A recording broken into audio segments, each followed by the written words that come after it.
Toujours à Cannes, mais si loin de Cannes. Toujours acteurs, mais si loin des acteurs. Nous avons retrouvé avec joie notre grand Michel Simon. Ô grand Lucifer, inspire-moi. Je ne suis qu'un démon de deuxième classe, tu le sais. Je fais ce que je peux. Mais cette âme n'est pas commode à saisir. On ne sait par quel bout la prendre. Qu'est-ce que la vie vous a appris? Est-ce qu'elle vous a appris quelque chose? Mon premier contact avec la vie, c'est à travers Georges Courteline que je l'ai trouvé. À travers Messieurs Léon de Cuir, qui est une œuvre absolument désespérée. Voilà. Et alors, pour me consoler, il y a eu ensuite le musical où j'étais danseur acrobatique, et puis des contacts avec le public, la boxe, j'étais photographe, etc. Et puis finalement, le grand public, les grandes salles de cinéma, le côté universel du cinéma aussi, parce que ce qui est extraordinaire, c'est qu'en Amérique du Sud, je trouve le même public qu'à Paris, par exemple. À Buenos Aires, à Sao Paulo, j'ai eu les mêmes contacts que sur les boulevards à Paris. Uketi! Là, ça pique! Uketi! Approchez les joueurs! À moi de la cacher, à vous de la trouver! Là, ça pique, c'est gagné, les deux rouges, c'est perdu! Suivez bien le jeu! Allons, messieurs! Uketi! Là! Combien? 10 balles, 20 balles, 50 balles? Oh, doucement, 10 balles! Tiens, 10 balles! C'est gagné, merci! Allons, messieurs! Uketi! Là, 10 francs. 20 francs. Moi aussi. 30 balles. Mettez pas mieux. C'est gagné. Vous êtes vernis, vous. Allons, messieurs, Uketi. Là, 30 balles. Pardon, 50. Ah, c'est bon. Oh, j'aurais pourtant bien cru, là, alors. Ça, alors. Où c'est que vous allez? Ah, je suis pressé, tous les mêmes dit, pour Charlemagne. Allons, messieurs, Uketi. Là, 50 francs.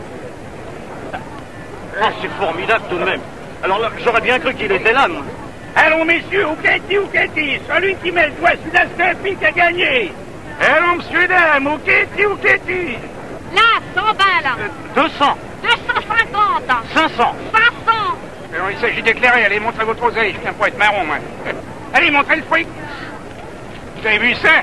Madame joue une demi-jetée à la peau de balle. Alors? Eh ben, 500, j'y vais. Tenu. Oh. Allez, envoyez l'oseille. C'est du vol. Alors, pourquoi vous jouez? C'est perdu, faut payer, c'est régulier. Faut être honnête. Attends les poulains. Dites-moi ce que vous avez aimé dans la vie, des choses qui ont marqué dans votre vie. C'est l'amitié. L'amitié, l'amour, évidemment. Vous voulez que je vous embrasse? Vous ne perdez pas la tête. Ah, Est-ce que vous sauriez seulement? j'en sais rien. Ce serait la première fois que vous embrasseriez quelqu'un? Non.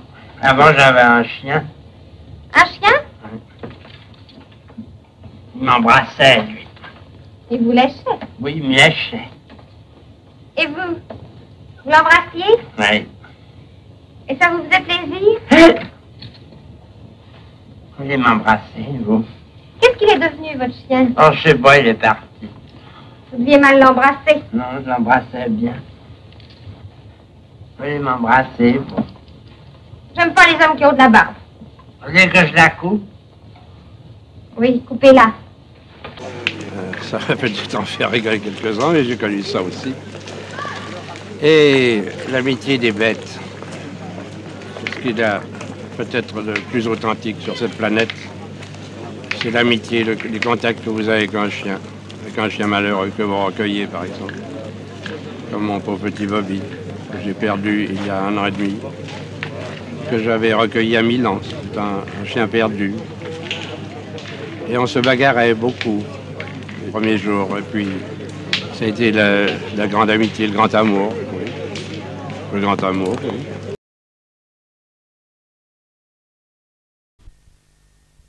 Vous savez, on ne fait pas le tour de Michel Simon et même en 2 mois, je ne l'ai pas fait. Et je ne sais pas qui le fera. C'est un des hommes les plus étonnants que j'ai jamais rencontrés. Pépé, parle-moi encore des Juifs. Les Juifs, c'est un sujet inépuisable, ça. C'est un sujet en or. L'anecdote est autobiographique. Pendant la guerre, je suis juif, j'ai été caché chez un antisémite qui ne savait pas que j'étais juif. Et ça a été pour moi des grandes vacances. Enfin, je me suis beaucoup amusé. Sa puérilité, il avait l'air absolument inoffensif. C'était un homme merveilleux, un brave homme. Il était intoxiqué par la propagande de l'époque. Et moi, je me suis amusé, comme je n'avais pas de jouets, ou je ne sais pas. Enfin, mon jeu favori, c'était de lui faire parler des Juifs. C'était de le faire parler des Juifs. C'était un amusement pour moi. J'étais comme un enfant dans cette situation. Et au lieu de la prendre d'une façon dramatique, je me suis amusé de cette situation. Comment on peut les reconnaître? Je te l'ai déjà dit, ils sentent mauvais. Tous? Tous. Même ceux qui se lavent? Ça n'a rien à voir, ça. Tu prends un bouc, tu le laves pendant 3 heures, ben, un quart d'heure après, il sent encore mauvais. Puis même si tu en trouves un qui sent pas mauvais ou que tu sois enrhumé, tu le reconnais. Tu le reconnais au nez. Ils ont des nez crochus, là, en forme de hameçon, là. Pourquoi faire? Pourquoi faire? Pour attraper les billets. Parce que ça, pour attraper les billets, ils en connaissent un bout. Ils courent plus vite à la banque qu'au casse-pipe. Et le personnage que j'ai connu était un tout petit bonhomme, presque falot, du petit français, du style Pierre Larquet. Mais j'ai d'abord donc écrit une nouvelle sur cette histoire. Et après, dans l'adaptation, j'ai pensé à qui pouvait jouer le rôle. Et j'ai pensé à Michel Simon parce que lui, je sais pas, symbolisait, mais d'une façon... il donnait des dimensions plus grandes au personnage. Tout en étant, quand vous verrez le film, vous verrez, il est exactement ce petit Français, pourtant il est plus. C'est là où Michel Simon a des dimensions poétiques, c'est qu'il a donné une dimension poétique au personnage. Michel Simon n'était pas au départ le personnage, disons, que j'ai connu. Au contraire, Michel Simon avec ses dimensions, enfin je peux dire même shakespeariennes, et Michel Simon est un personnage énorme. Si j'étais venu vous dire la veille de mon histoire, ma femme va me tuer demain, est-ce que vous auriez pu faire quelque chose pour moi? Rien du tout. Si je vous avais demandé la permission de la tuer avant qu'elle ne me tue, vous ne me l'auriez pas donnée. Et vous m'auriez laissé empoisonner sans même lever le petit doigt. C'est pourquoi je viens vous dire aujourd'hui, vous seriez bien malvenu de me reprocher d'avoir fait votre travail. C'est insensé. J'observe une chose extraordinaire, c'est à quel point le fait d'avoir commis un crime peut développer l'intelligence. Jamais en temps normal, je n'aurais été aussi brillant que je viens de l'être à l'instant.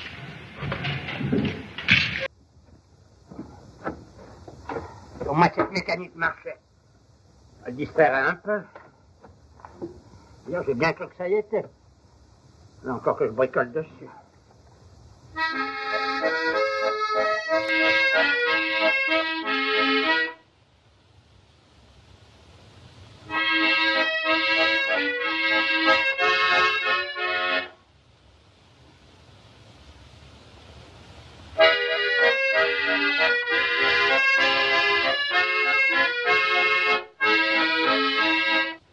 Eh ben, vous te marrez, on a vu des choses plus fortiches que de faire marcher un disque avec un doigt.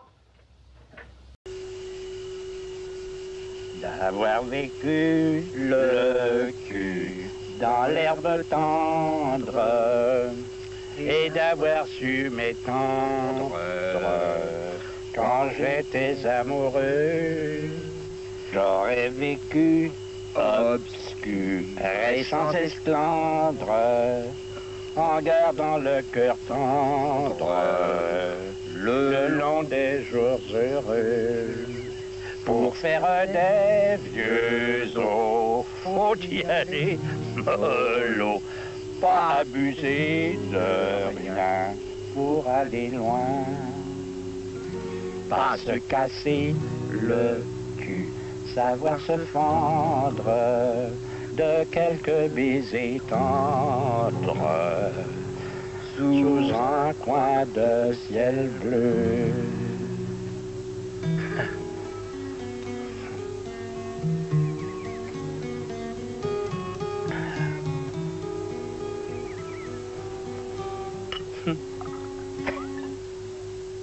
Pas se casser le cul, savoir se fendre de quelques baisers tendres sous un coin de ciel bleu. C'est pourtant vrai. C'est vrai, c'est vrai.